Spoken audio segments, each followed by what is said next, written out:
Olá, tudo bem? A gente está começando agora, abrindo a live do Letradas e Confinadas. Eu estou esperando a Anitta entrar. Tudo bem, Francisco? O som tá bom? Vou abrir um pouquinho antes para a gente ir se organizando e para a Anitta também ter tempo de entrar e tudo mais, e a gente já começa.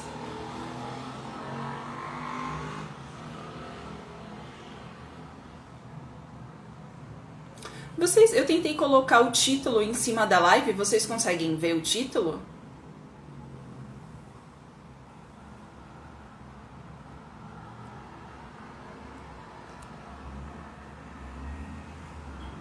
Olá, Sâmia.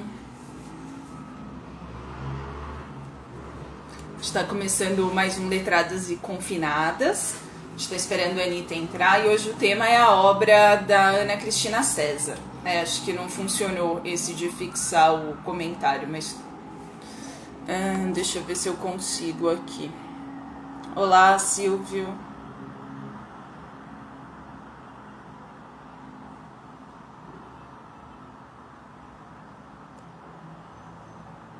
Eu acho que deu algum probleminha na hora de fixar o título. Paciência, a gente vai informando e vai falando durante a live. Vocês são leitores da Ana Cristina César já?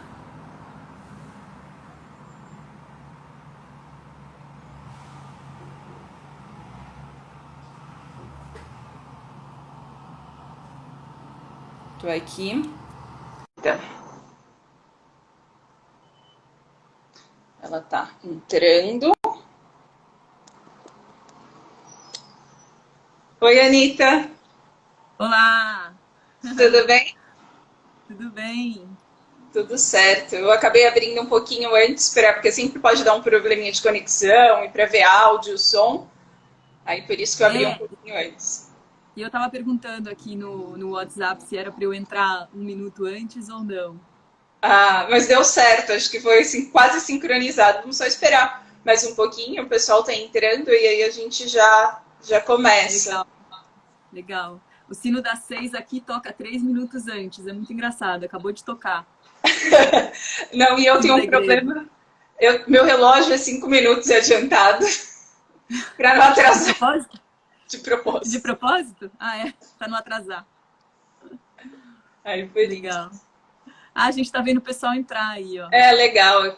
A Helena, A Carolina. Helena, minha tia, Porque o que acontece, o pessoal vai entrando, né? Vê a a bolinha ao vivo e Ju. vai entrando. Aham. Eu vi a Marcela também, o André. Ah, que A legal. Cláudia também já entrou. Ah, a Cláudia eu vi entrar também. Bacana. É bom que a gente vê pessoas que a gente não vê faz tempo, né? É verdade.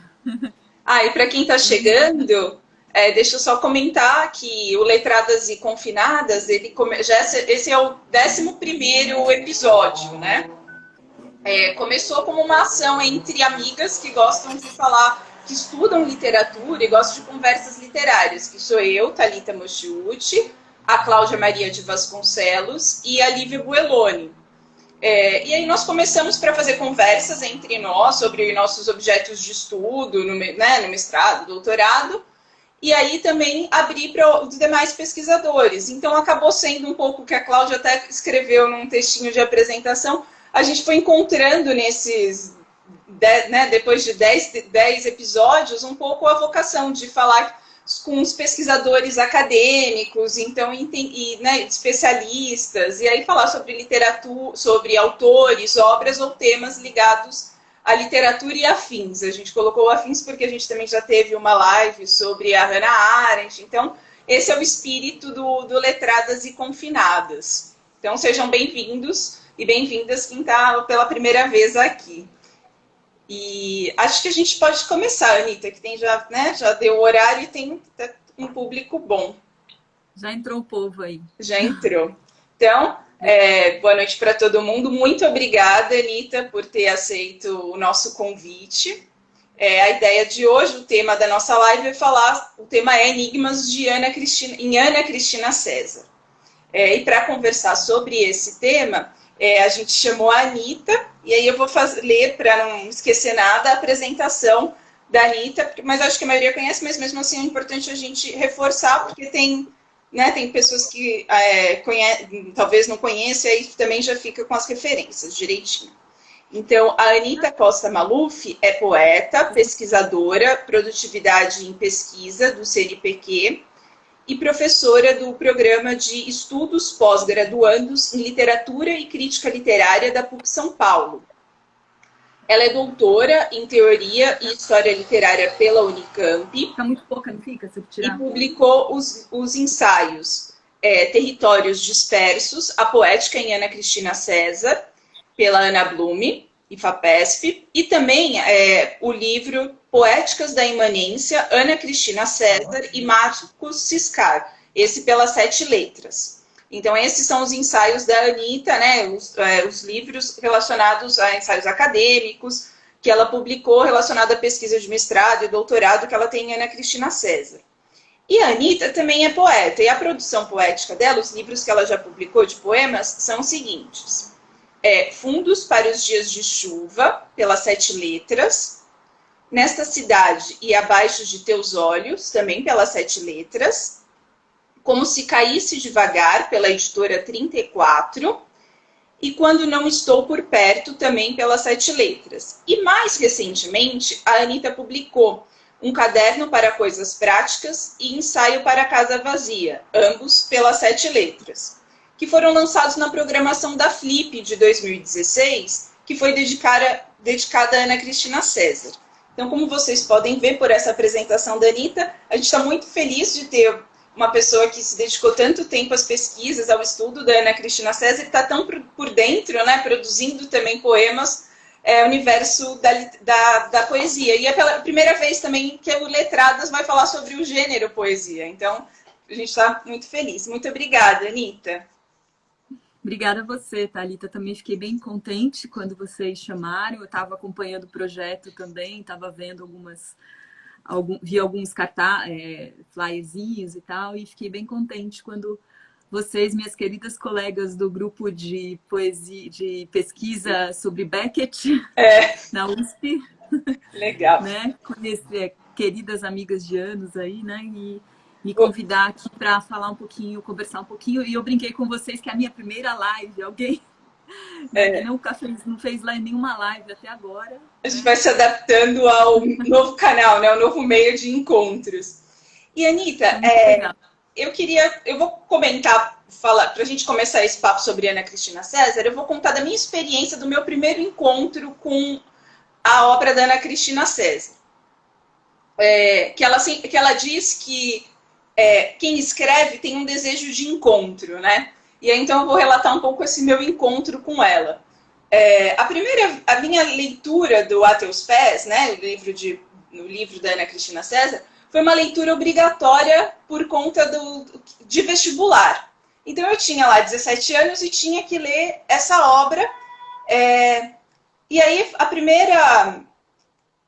qual foi a sensação, minha experiência de leitora? Era, que estranho, isso é poema, isso é poesia, que textos são esses? Não tem nada a ver com o que eu estava acostumada a ler de poema. Então, uma adolescente, aos 17 anos, se deparando com A Teus Pés. Mas tinha algo ali que me instigava, e também tinha uma coisa assim, nossa, mas quem é ela? E por quê? Por que ela escreve desse jeito? Por quê? O que é isso? Né? Então causou um estranhamento.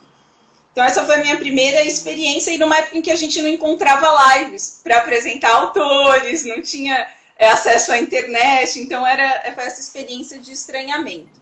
E depois o outro contato, um pouco para dizer assim, o outro contato que eu tive depois já foi na faculdade, na outra graduação de letras, num curso específico sobre os poetas da geração dos anos 70. Então, essa foram meus 2 encontros com Ana Cristina César, e depois eu fui relendo e aí voltando sempre. E aí eu queria que você, para a gente começar, que você contasse um pouco, na verdade não contasse, mas como é que você apresentaria a Ana Cristina César para leitores que estão se iniciando na literatura ou aqueles que já são iniciados? Tá, eu gostei teu relato de experiência, né, com a poesia da Ana Cristina, porque eu compartilhei dessa mesma sensação a primeira vez que eu li, né, que foi no início do meu mestrado, que eu entrei em contato assim, um pouco com alguns poetas dessa mesma geração que ficou conhecida como geração marginal da década de 70, né, que era um grupo de poetas da geração da Ana Cristina César. E aí eu fui entrar em contato com esses poemas e eu tive essa mesma sensação, né? Isso faz 20 anos agora, fez 20 anos esse ano, né? Mas eu tive essa sensação também de um grande estranhamento, porque é uma poesia estranha, né? Uma poesia que não é o que a gente está acostumado a entender por poesia, né? Então, tem um questionamento do próprio gênero, né? E eu acho que isso acontece não só na Ana Cristina César, mas em toda a geração.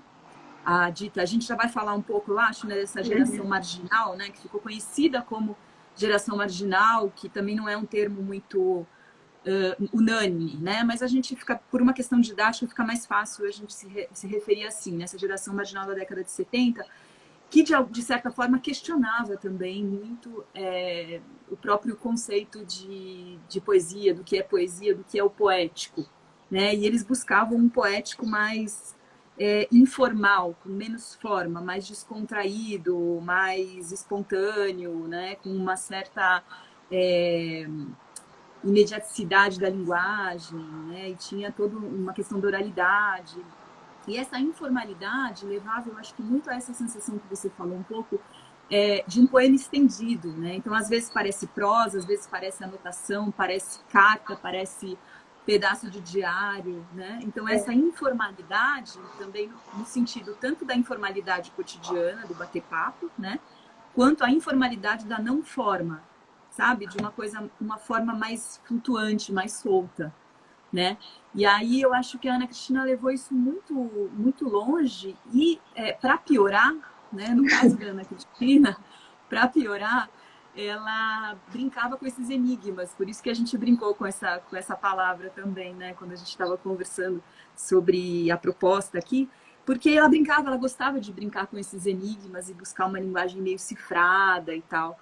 Então eu digo assim, para piorar, porque era uma geração, essa geração marginal que a Ana Cristina eram os amigos dela, era o pessoal com quem ela convivia, né? E eu já vou falar isso. Bom, separei aqui o livrinho para que muitos devem conhecer, mas para quem não conhece, acho que é legal saber, né?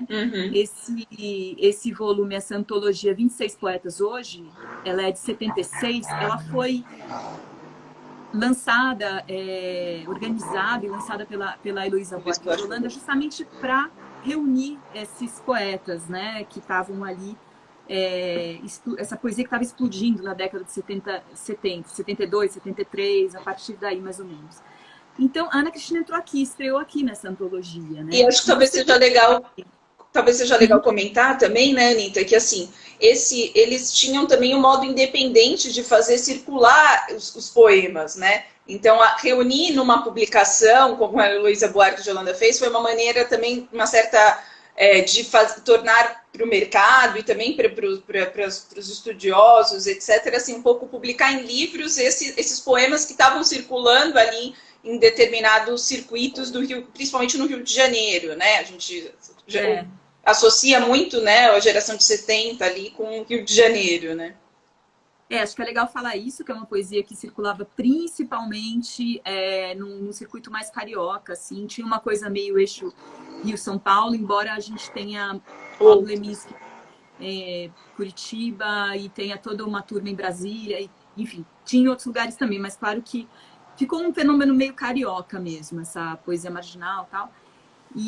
Mas só para terminar, a diferença eu acho que é muito isso que você estava falando, da dificuldade que a gente encontra do estranhamento em Ana Cristina, eu acho que é maior ainda nela do que nos outros poetas, porque além dela buscar essa linguagem cifrada e tal, ela acaba abrindo mão de um traço que era muito comum na geração, muito desejado na geração, que era a questão da comunicabilidade, sabe? Uma poesia que comunique, né? Que fale que fale de perto com o leitor, entendeu? E ela trabalha com uma certa incomunicabilidade. Então, só isso que eu queria marcar, assim, como diferença, né? Mas sim, isso que você disse, a poesia marginal, ela é marginal principalmente pelo circuito marginal de distribuição, né? Uhum. Pela tentativa de sair voluntariamente do circuito oficial de editoras, né? Pela dificuldade de você publicar em grandes editoras, né? E tentar também uma alternativa ao cânone literário, que eu acho que é uma questão muito atual hoje, ainda mais hoje em dia, com tantas várias pequenas e ótimas pequenas editoras, né? Mais independentes, né? Uhum. Então tem tudo a ver com o que a gente está vivendo, né? E eles faziam, na época, coisas mimeografadas.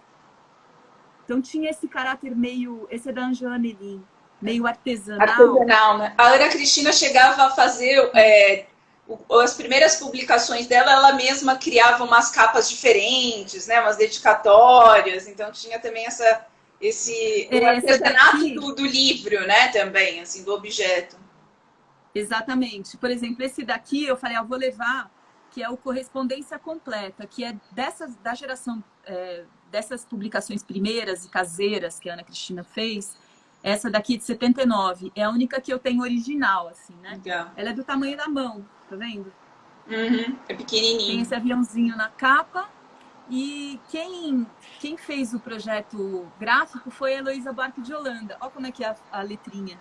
É datilografada, né?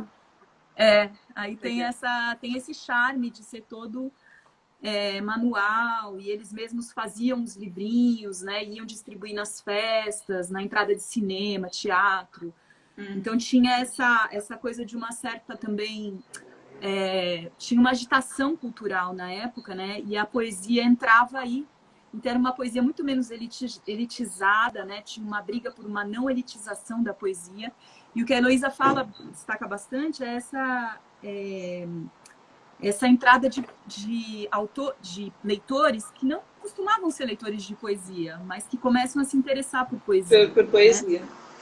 Legal. Acho que a gente podia ampliar um pouco essa conversa, de situar a Ana Cristina César na sua época e a relação dela com a sua época, com sua geração, um pouco porque você já começou dizendo, o que distinguiu, o que fez a Ana Cristina César talvez ganhar, não sei se ela ganha mais, se a gente pode dizer ganhar mais destaque ou não, mas na nossa atualidade, acho que ela é da geração de 70, que a gente encontra ecos e ressoa. E aí eu queria um pouco que se você pudesse comentar pra gente, um pouco o que a Ana Cristina, você já falou o que ela tem de comum, né, com a geração dos anos 70, mas o que ela tem de diferente. E acho que talvez, para quem não saiba, a gente pode só situar um pouco a obra dela, né, que você mostrou, Correspondência Completa, que ela publicou em 79, dessa maneira caseira e a edição independente. Ela publicou também o Cenas de Abril, que é 1979 também, né? Uhum. O Luvas de Pelica, que é de 1980. E aí, o primeiro do que a gente convenciona, né, a chamar de livro, assim, publicado por uma editora, tudo, foi o A Teus Pés, que era uma reunião, né, desses 3 livros independentes com os poemas, com os textos de A Teus Pés, que é de 82 ou 83 esse? 82. 82. E talvez, acho que só também para situar um pouco os fatos, a Ana Cristina César, um ano depois, né, da publicação do A Teus Pés, ela né, comete suicídio. Então, tudo isso gira em torno às vezes, até do mito, né, de toda uma mítica em torno da Ana Cristina César e da recepção crítica da obra dela. Então, acho que só para situar um pouco, para quem está chegando, né, um pouco quando ela publicou, o que ela publicou, e aí depois a gente tem as obras que foram reunidas depois, publicações póstumas, né, que é o Inéditos e Dispersos. E aí, muitos anos... Aí tem também a Ana Cristina César, ela também tinha uma produção crítica e de tradução, que foi publicado nesse Crítica e Tradução. E anos depois, esse é mais recente, acho que é de 2008, que é o que encontraram uma pasta cor-de-rosa com os livros, né? Com escritos, rascunhos, que é o Antigos e Soltos. Uhum. Só para a gente apresentar também as publicações. E agora todos esses livros estão reunidos no Poética, né? Que é da Companhia das Letras. Então, só para quem precisar, para só situar mesmo. Então, só para retomar, Anitta, volta, por favor, para a gente falar um pouquinho sobre a época, né, da Ana Cristina César e a relação dela com a geração de 70, aproximações e distanciamentos. Eu acho que, bom, em primeiro lugar, isso que a gente já falou um pouco, né? Dessa busca por uma dicção mais coloquial, né? De uma aproximação da fala do dia a dia, né? Um poeta como Chico Alvim, por exemplo, né? Talvez seja o que mais trabalhou isso diretamente, a coisa de recorte, de escuta de falas do cotidiano, né? E poemas todos eles são feitos com esse material das falas e da oralidade, digamos, né?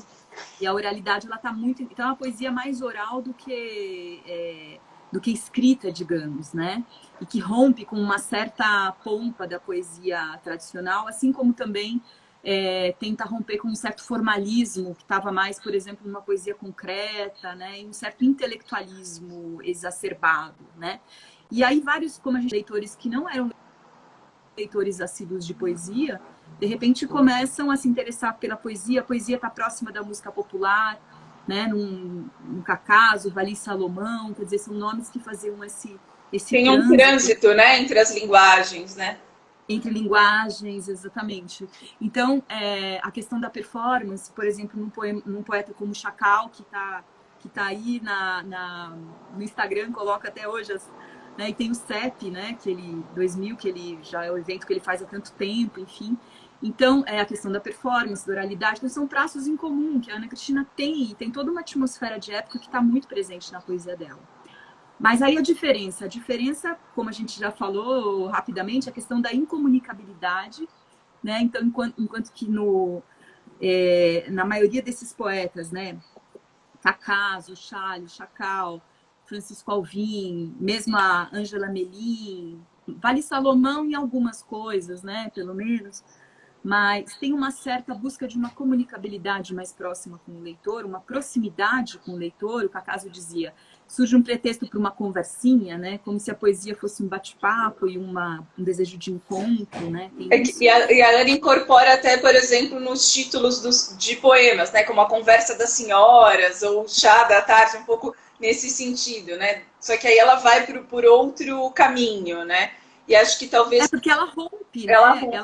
Ela propõe a conversa, mas ela interrompe a conversa. Então, os significados, eles têm uma certa incomunicabilidade que causa aquele estranhamento que você dizia, e que eu dizia que eu compartilho, quando eu comecei a ler, que poesia é essa? Que estranha, né?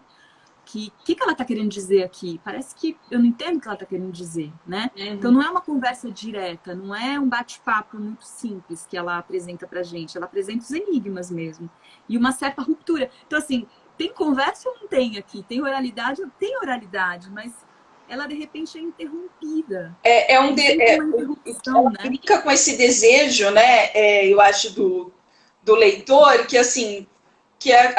vamos supor, leitor de poesia romântica, né? Que é assim, entender a subjetividade do autor, o que está acontecendo, o derramamento de sentimentos, emoções, essa questão da subjetividade mesmo, né? Que a gente até fala quando o eu lírico, essa coisa do eu e tudo centrado. Uhum. E aí também ela brinca também, eu acho que dos enigmas que ela vai colocando, que ela fala, né? Que a ideia da gente é vai puxando os fios, mas ela acha que a poesia não é para decifrar, a leitura de poema não é decifrar, né? É puxar os fios. E ela brinca também com uma coisa que é da geração, com a forma diário e correspondência, que sempre pressupõe um interlocutor. Uhum. Só que ela... aí você... Tá bom, então eu vou ler o diário, né? Ou, por exemplo, cenas de abril. O que aconteceu em abril? Ela brinca com essa questão. Então, vamos descobrir aqui. Será que eu vou descobrir o que ela aconteceu em abril? E aí causa um curto-circuito quando você está lendo. Porque você fala assim, peraí, o que aconteceu? O que ela... né? Fica um pouco suspenso e disperso, né? Porque são textos muito... fragmentados, que acho que é um pouco do que a Patrícia está falando. Tem muitos cortes, rupturas. Então, acho que se você puder comentar um pouquinho, Anita, essa questão que ela brinca com esses gêneros escritas íntimas e também com essas... mas, ao mesmo tempo, não satisfaz, né? Que jogo que ela está propondo ali com o leitor?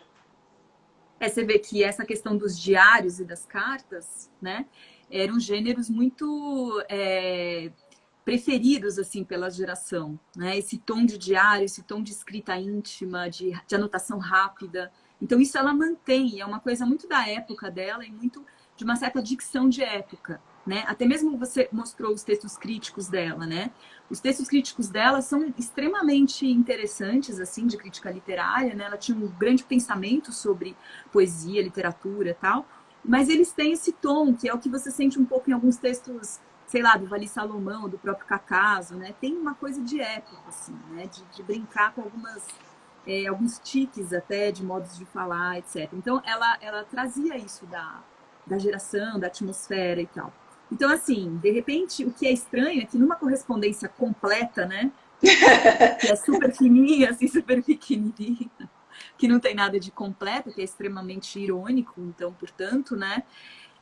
Ela brinca com... Quer dizer, a correspondência ela deveria ser um lugar de confissões, um lugar de desvendamentos, né? De você, de repente, violou uma carta de alguém e você descobre os segredos. Então, é uma outra palavra para a gente pensar, Ana Cristina, a questão dos segredos e desses segredos que não são desvendados, né? Tem um lugar em que ela diz que... Porque tem essa questão de brincar com os segredos, criar armadilhas para esse leitor curioso, que é o leitor mais comum, ele quer saber da vida do autor, que é mesmo, né? Então eu vou brincar com isso, eu vou brincar, vou fingir que eu vou, né? De algum modo, eu estou fazendo um confessionário, mas eu não estou, né? Então, enquanto que na geração tinha uma coisa de realmente um pouco mais neorromântica, em muitos poetas da geração, não dá para a gente generalizar, mas para falar rapidamente, né? Digamos, tinha um certo ar do tempo, né? Que era a questão da relação muito íntima entre arte e vida, né? E isso aparece em vários poetas. Então, o poeta ele se expressa na arte e ele coloca e a vida e a arte não se indistinguem de algum modo. Isso implica que eu não tenho construção quando eu faço poesia, né?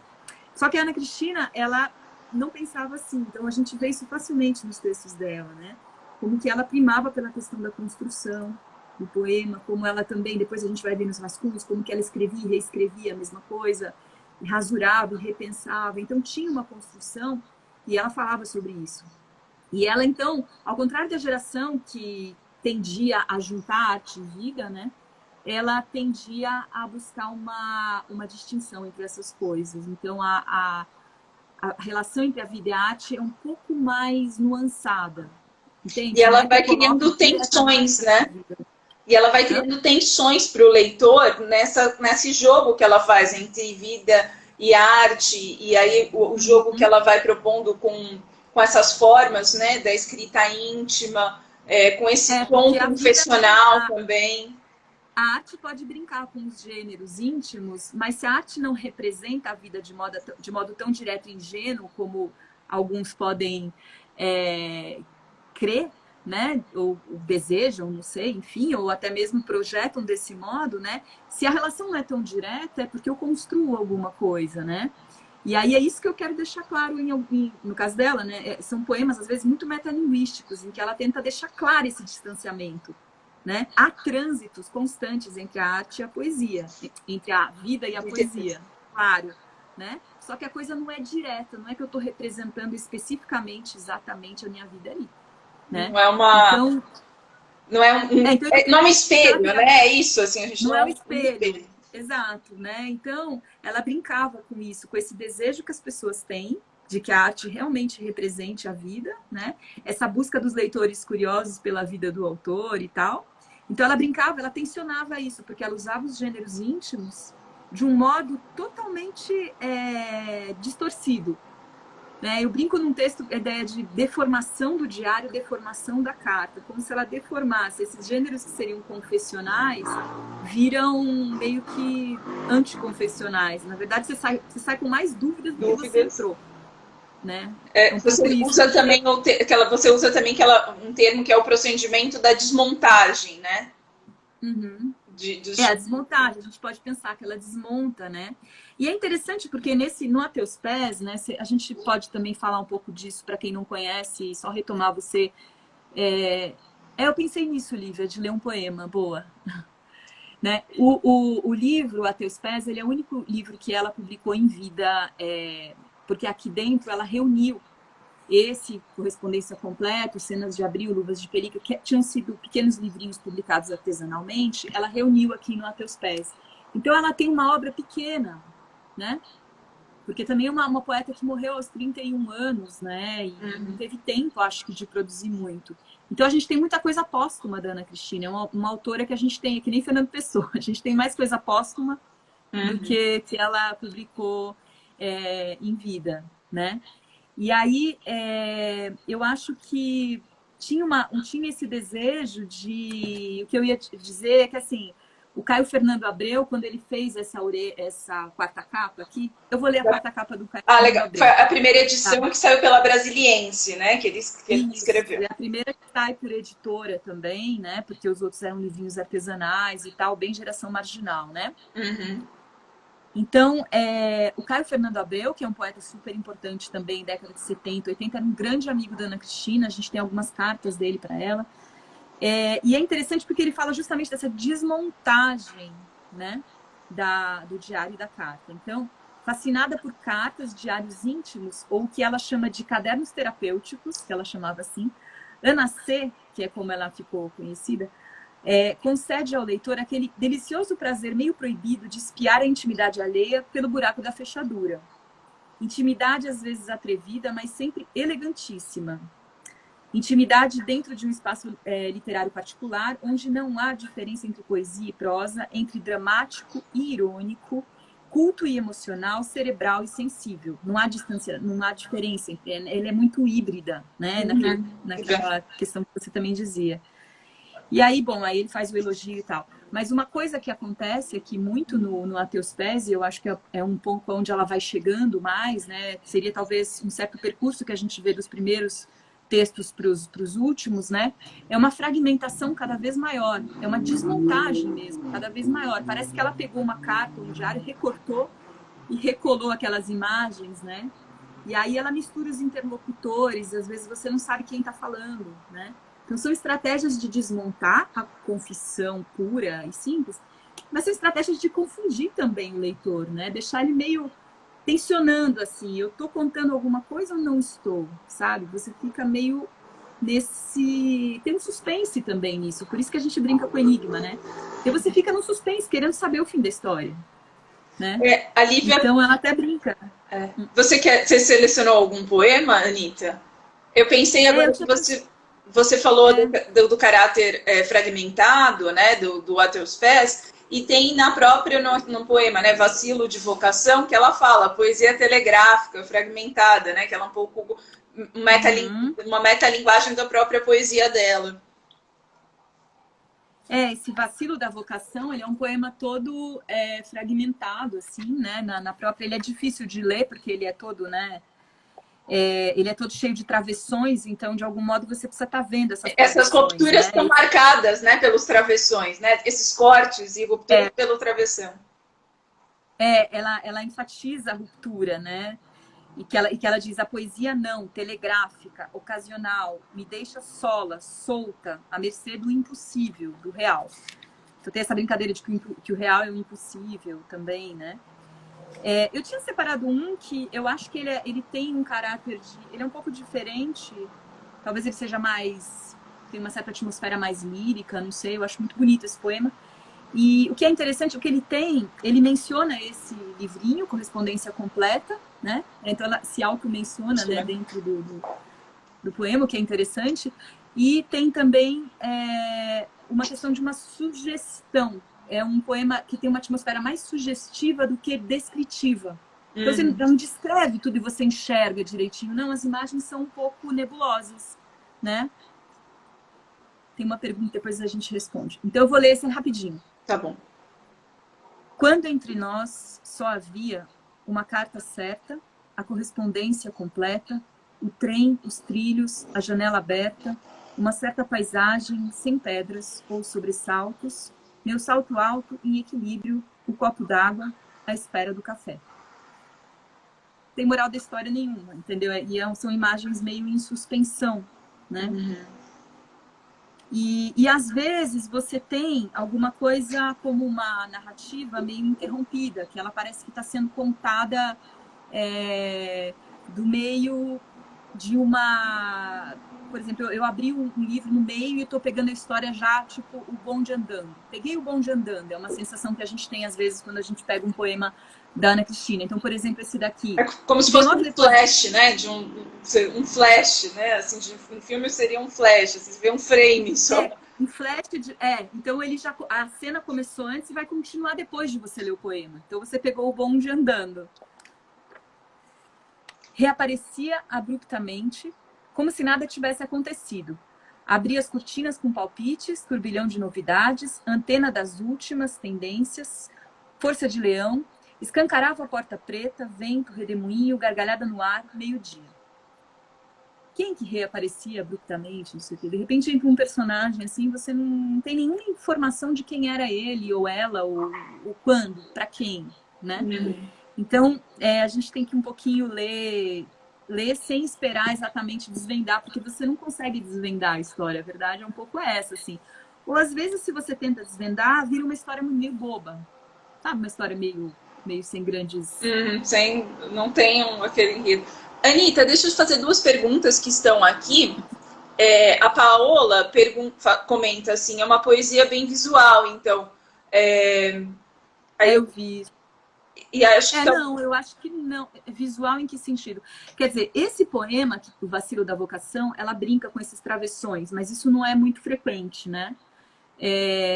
Agora, eu acho que a visualidade do poema sempre participa da leitura que a gente faz e da sensação que a gente tem do poema. Então, uma coisa que eu acho muito interessante quando a gente pega esse livro especificamente, essa última série de poemas da Ana Cristina, a gente folheia, a gente vê uma diferença muito grande das manchas de texto. A gente tem desde poemas assim, ó, de uma linha, até grandes poemas de versos muito grandes. Até poemas pequenos e de versos muito curtinhos, como aquele que eu li. Né? Ou, por exemplo, um que tem 3 linhas. E ela fica fazendo essa alternância de ritmo. E essa alternância de ritmo, ela é visual. Ela é sonora também, né? Mas ela é de densidades e tal, mas ela é visual. Então, assim, nesse sentido, poderia dizer que é visual, mas eu acho que ela é mais sonora. Mas talvez também essa questão, talvez visual não no papel, né? Não no espacialidade ali no papel, mas talvez a questão da criação dessas imagens que são um pouco fragmentadas também, né? Então ela vai criando, como você falou das cenas, talvez o jogo que ela faz com essas imagens em alguns poemas, né? Talvez nesse sentido.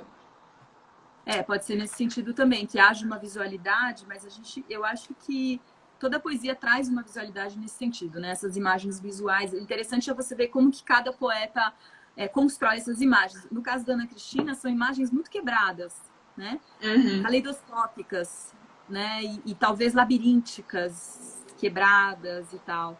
Então tem uma certa inquietação que a gente tem que, sei lá, que a gente vivencia quando a gente lê. Né? A gente tem que ter uma abertura para essa inquietação dessas imagens que não vão se completar, elas são imagens meio incompletas. E não são lineares, né? Não vai formar uma pintura realista na sua frente, né? Exatamente, elas são mais sugestivas, mais, né? E, Anitta, depois a gente faz a da Bela, eu queria só fazer uma pergunta antes. Você falou que ela faz menção ao próprio livro, né? Mas ela também, isso que você falou, que ela tem uma questão da coloquialidade, da informalidade, mas ela também faz muita citação a outros poetas, né? Que ela leu, que ela era uma grande leitora de poesia, e aí ela também brinca com essas citações de outros poetas, e que muitas vezes, se a gente não tem referência, a gente perde esse jogo também, essa intertextualidade, né? Ela brincava que ela roubava, né? Ela roubava e também que ela ficava com síndrome de vampiro, porque ela vampirizava, né? E outros poemas, outros poetas, às vezes não necessariamente poetas, às vezes músicas, cinema também, né? Muita relação com alguns filmes e tal. Então, ela tem um momento aqui do Luvas de Pelica que ela diz assim, que é o Luvas de Pelica é todo um diário, ele é um pouquinho mais linear do que vai acontecer nos últimos textos, né? Ele é anterior. Então, ainda a coisa está mais, eu acho que compreensível em alguns momentos, né? Aí ela diz, fico considerando se não roubei demais. Mas nessa hora, acordo com um sonho incomodando, como sinal de alerta. Um sonho dentro do automóvel, cidade adentro, uma cidade sem muito contorno, de noite, uma cidade grande, com trânsito noturno, faroletes vermelhos e um fala-fala que não termina mais, uma consideração de casos e desencontros que vai ficando confusa e de repente o carro para e eu estou entorpecida e seduzível em um ponto cego e acordo com a aflição que bateu dentro do carro. Daí ela já vai para outro assunto, né? Shirley caiu do céu, não sei o que, daí ela já vai para outro... E essa questão de roubar é interessante, porque quando a gente vê essas publicações, como do Antigos e Soltos, que tem fotos, né, dos rascunhos, tem poemas que ela está escrevendo e tem do lado citação de Manuel Bandeira, de outros poetas, né? Então a gente também tem, isso que você falou esse diálogo tá até marcado nos rascunhos, no processo criativo, né? Sim, sim. Aí agora eu perdi um pouco essa pergunta que foi subindo, mas a eu vou aproveitar, pergunta... porque é a questão da tradução, porque ela traduzia, e eu acho que essa questão dos diálogos entre autores que ela recortava e trazia para a conversa, muitos eram autores que ela de fato tinha traduzido, né? E de repente ela incorpora, né? Que permite que você estilo no texto traduzir. Então, eu acho que pode falar. Não, desculpa. Só para a gente não perder, porque os comentários vão subindo, a pergunta da Bose Bella, que está aqui, ela escreveu assim, fico pensando na Ana Cristina hoje, como uma poeta muito vendida e publicada por grandes editoras. Como vocês leem esse fenômeno, considerando a complexidade dessa poesia? Então, a Bela, né? Oi, Bela. Então, eu vi que também que tem uma pergunta do Heitor sobre a questão da carta falsa. A gente podia falar disso depois, mas eu acho que eu tenho pensado bastante nisso, a gente até conversou, né? Tem uma espécie de Ana Cristina pop, né? Que surge. Eu acho interessante um autor que abre essa pluralidade possível de leituras. E eu acho que a Ana Cristina, isso demonstra uma certa versatilidade, uma certa complexidade da obra dela, que permite diferentes tipos de leitores que podem ler diferentes camadas desse texto. É um texto que não tem uma camada só, né? Então, é interessante que ela, ao mesmo tempo que era a poeta mais erudita e que trazia diversas referências e tal, da geração dela, era a mais teórica também, era a que refletia mais sobre poesia e tal, ao mesmo tempo, e fazia uma poesia meio difícil, como a gente está dizendo, efetivamente acho que difícil, né? E meio radical até, e muito vanguardista, digamos, muito vanguarda, na verdade, né? Uhum. Ao mesmo tempo, ela ficou a mais pop de todos. Então é um paradoxo, né? Uhum. Eu acho que tem esse apelo da intimidade, eu acho que tem um apelo da história pessoal, que, né, essa questão do suicídio aos 31 anos de idade, uma mulher, se explorou muito a imagem dela, uma mulher jovem, bonita, e, né, assim, lembro de exposições só com fotos dela, né,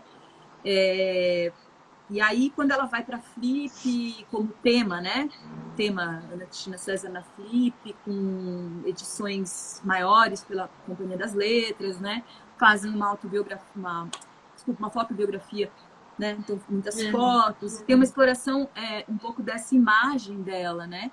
E aí vira meio que um prato cheio. Uma mulher jovem se mata e tem poemas que brincam com a questão da intimidade de um modo meio cifrado. Daí vira uma espécie de prato cheio para tentar descobrir essa intimidade.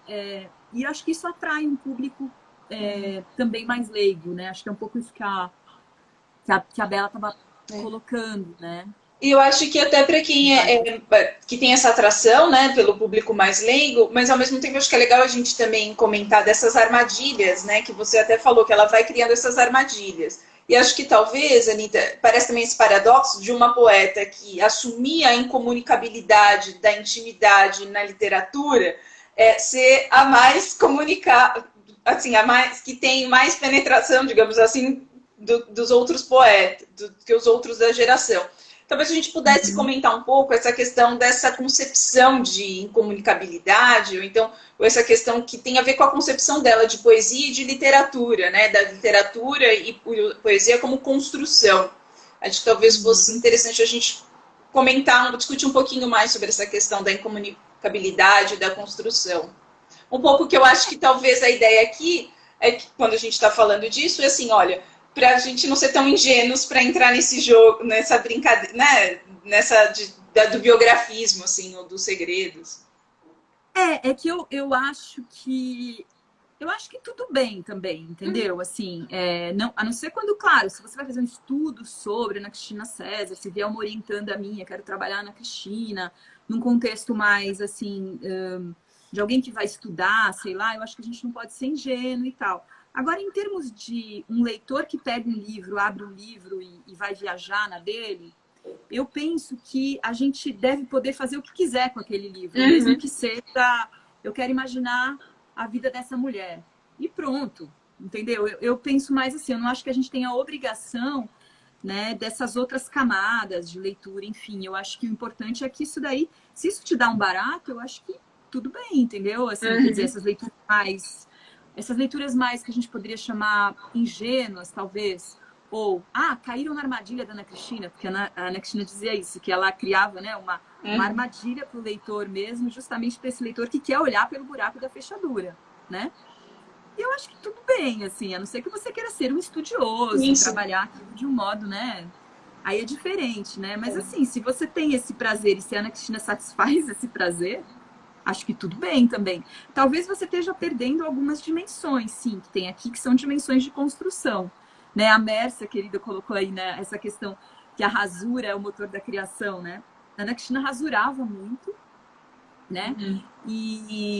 Então isso quer dizer que ela repensava e pensava muito sobre aquilo que ela fazia e que ela estava construindo, né? Então, desculpa, quando eu disse um pouco da leitura ingênua, na verdade, eu acho que é isso, os livros estão aí para serem lidos, e aí cada leitor vai ter o seu olhar e tudo mais, e não existe essa leitura, né? É uma leitura correta, isso não existe. Acho que é só no sentido que talvez a gente também poderia falar, nesse sentido que é interessante, como é interessante ter vários tipos de leituras, uma diversidade de livros e de produções e vozes, também talvez comentar um pouco que tem também diversas concepções de literatura, né? Não existe, e cada autor, cada escritor trabalha com certa concepção, dialoga com certos autores, né? Dentro desse repertório do universo de criação. Acho que só nesse sentido, talvez a gente pudesse, que você falou, né? Que a Ana era também crítica, então com quem ela dialogava, né? E que concepção de literatura ali está em jogo para ela, que ela comentava nos escritos dela. Talvez isso seja também mais interessante para a gente que realmente trabalha com a literatura e tudo mais. A gente tem muito essas questões, né? De qual é a concepção de literatura que o autor trabalha e tudo mais, né? Então, é interessante conhecer os textos da Ana Cristina e ver, né, como que ela pensava numa relação, primeiro, de não de representação, uma relação não representativa, né, do mundo, do real e do literário, ou do mundo, do real e da arte, né? Então, a arte não representa a vida, a arte é vida também, é real também, enfim, e as coisas se atravessam, né? Ela era uma leitora de alguns filósofos contemporâneos. Ela tinha na biblioteca dela Nietzsche, ela tinha na biblioteca Michel Foucault, ela cita muitas vezes Foucault. Ela tinha um filósofo que eu trabalho muito, que é o Gilles Deleuze, que também vai um pouco não chega a ser um desconstrucionista, digamos, né? Mas tem toda uma crítica da representação também e uma crítica da questão do sentido, o que é o sentido, né?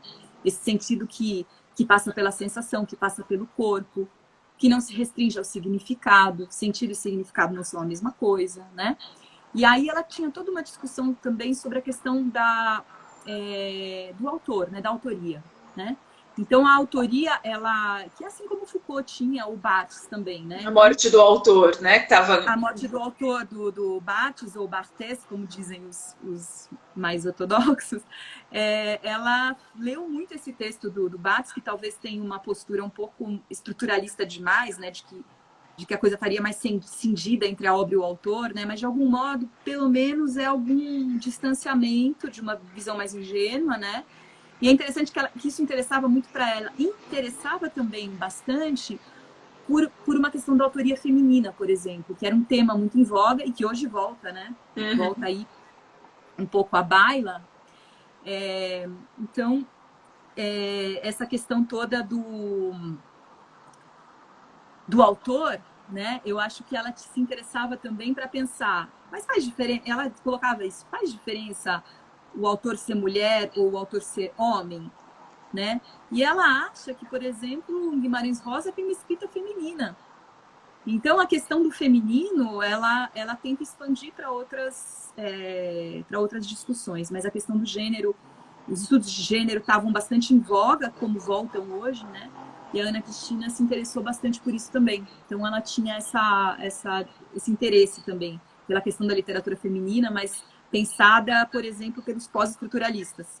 Né? E por um ponto de vista mais filosófico, então também não era uma visão muito ingênua, né? Era uma visão eu vou falar sobre isso, eu vou estudar, então, sabe? Ela tinha essa postura. Isso era um pouco diferente de um certo anti-intelectualismo que existia na geração dela, que foi essa geração dos poetas marginais, né? Que a gente dizia da década de 70, tinha uma postura mais anti-intelectualista. Ana Cristina foi fazer um mestrado em tradução, ela fez um master na Inglaterra, ela fez mestrado aqui também, na PUC do Rio. Ela dava aula e ela era bem erudita, assim, nas referências, né? Então, naquilo que você estava dizendo antes, né, Thalita? Acho que é importante. Baudelaire, por exemplo, né? Acabei não falando, né? Os autores que ela Os poetas gostava, mais modernos, né? Assim. mais poetas modernos. Baudelaire, Mallarmé aparece, Walt Whitman, Whitman aparece bastante. E ela traduziu a Catherine Mansfield e ela cita bastante o conto que ela traduziu. Que é o Bliss. Êxtase. Bliss. Êxtase, né? Então, tinha a coisa dos ingleses que ela gostava bastante, até pela questão da língua. E ela dizia que traduzir era um modo dela, um modo bacana para você se apropriar e aprender sobre um autor. Né? Eu acho que é o jeito que você entra com mais intimidade na obra de um autor, talvez seja traduzindo, né? E ela foi para a tradução para fazer isso. Então, ela tinha um certo apreço pela... esmiuçar a questão da poesia, da linguagem, né? Então... Legal.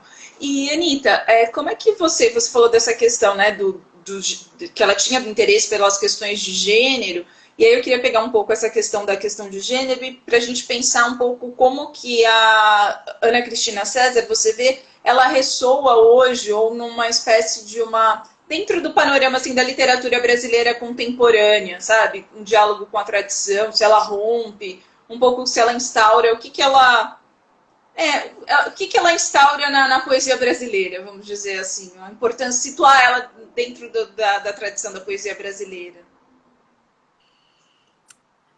Só uma coisa que a Ana Helena está perguntando, essa tradução e o comentário do Conto Bliss foi o trabalho de mestrado, foi o master na Inglaterra, que a gente tem os escritos na Inglaterra, em que a gente vai ter os escritos sobre tradução. E tem algumas coisas aqui, né, um trechinho de novo. Está reunido aí no Crítica e Tradução, os escritos da Inglaterra, justamente.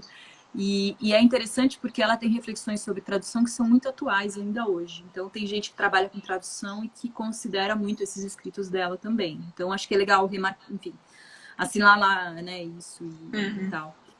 Mas, assim, o que eu acho, Thalita, talvez seja Bom, eu só posso falar também do meu ponto de vista, né? Meu ponto de vista é em relação ao lugar da Ana Cristina César um pouco no nosso panorama da poesia brasileira. Eu acho que é um lugar bem singular, assim, que diz respeito a uma certa experimentação que ela teve coragem e talvez, com certeza, necessidade de fazer com a linguagem, né? Então, acho que é uma questão dessa experimentação que ressoa muito. Eu falei, ela era vanguardista, né? Tinha uma coisa de vanguarda. Eu acho que muita gente fala que a nossa neo-vanguarda foi a poesia concreta, né? Que acho que também se relacionou muito com as neo-vanguardas do mundo, enfim, europeias principalmente, né? Da década de 50 e tal. Foram mais poetas concretos, né? Contra os quais um pouco a geração marginal brigava, fazia umas, né? Só que a Ana Cristina não dá para dizer muito isso, assim, um pouco parecido com o Paulo Leminski, que ela tinha algumas referências que diziam respeito às vanguardas também, e acho que muitos dos procedimentos que ela utilizou, ela estava dialogando tanto com as neo-vanguardas, digamos assim, da década de 50, quanto com as vanguardas históricas, né? Dadaísmo, surrealismo, enfim. Então, eu acho que ela introduz um certo ar aí de vanguarda para nossa, no sentido de experimentação, sabe? De coragem de experimentação com o discurso, que é uma coisa que eu acho que ainda é muito pouco presente na nossa poesia. Muito pouco presente. E é interessante que dos portugueses também não muito. É interessante, eu não sei se o português, a língua portuguesa faz isso com a gente, mas assim, eu considero que o grande barato da Ana Cristina é uma certa radicalidade que ela traz, no sentido de experimentação. Né? Não consigo... Eu penso no Vali Salomão, um pouco próximo ao que ela fez, de outros modos, né? Quem mais? Você te viria alguém? Não consigo. Eu fico assim, às vezes, falando, gente, mas será que eu tô exagerando, né? Mas assim, eu acho que ela traz uma coisa muito disruptiva e eu acho que é nesse sentido que ela influenciou, digamos, algumas pessoas que vão vir depois dela, algumas gerações que vêm, algumas gerações de pessoas que vêm depois dela. Nós temos algumas já, né? Ana Cristina estaria com 60, 70 anos, né? Então,